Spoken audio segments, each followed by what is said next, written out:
Alright, so as you guys can see, we're just waiting for the other side of the liver to cook. Once the liver has, once it's done cooking, we're gonna go ahead and, mix the gravy. And it's gonna be the homemade kind of gravy.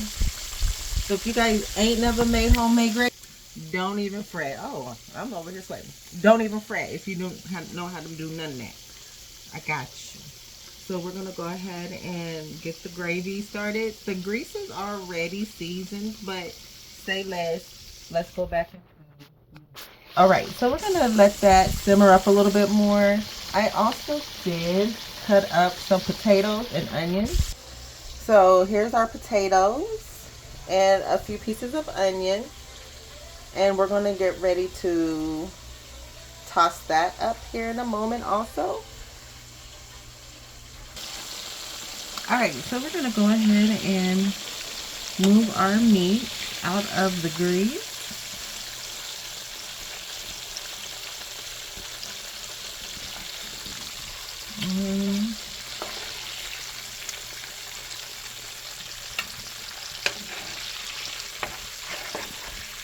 All right, so when you guys are making, right, homemade gravy,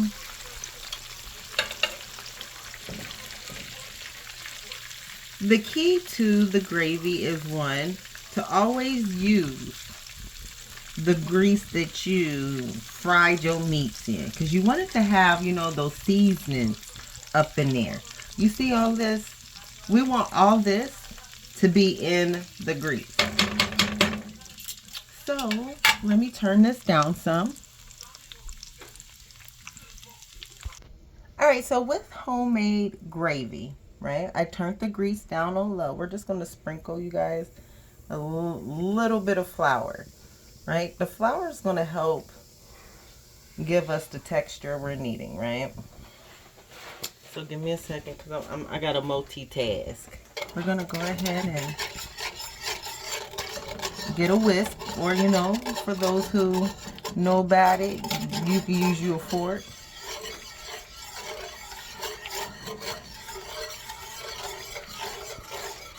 All right, perfect.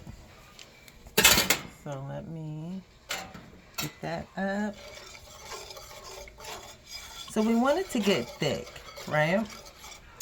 That is the goal. We're gonna go ahead and don't put too much flour in here when you guys are making homemade gravy, because when you put too much flour in there, it's all bad. It's just all bad. So we're gonna sprinkle some more.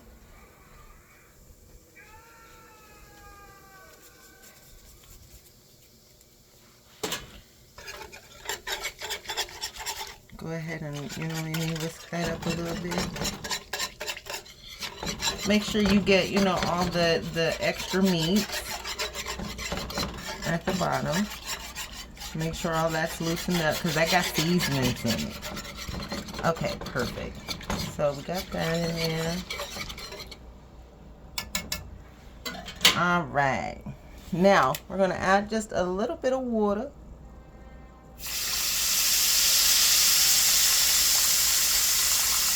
I use bottled water when I cook on anything.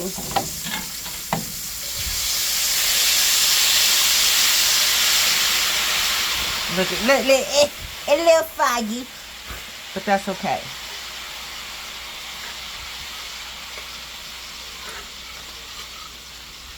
All right. And so, you guys, I have this on medium.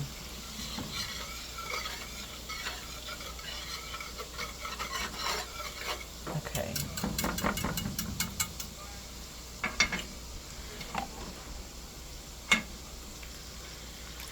Okay, just a little bit more.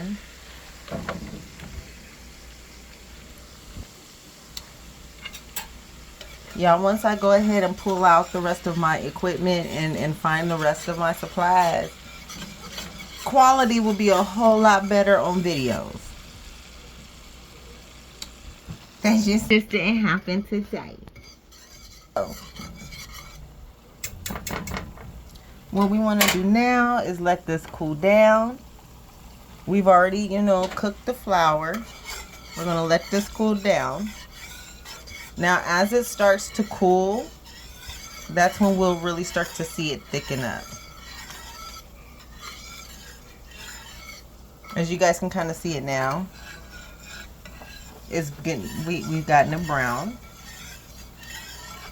And you can kind of see how it is starting to thicken up with the bubbles, right? And perfect gravy.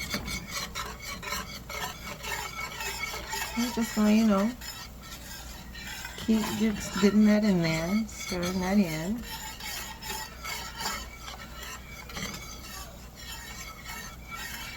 Perfect. Okay, so while we're waiting that, okay, get these corners.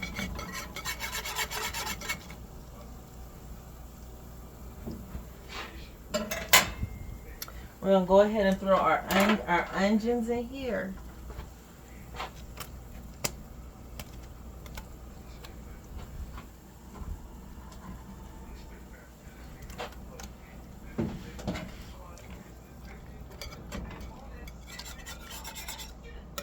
Perfect.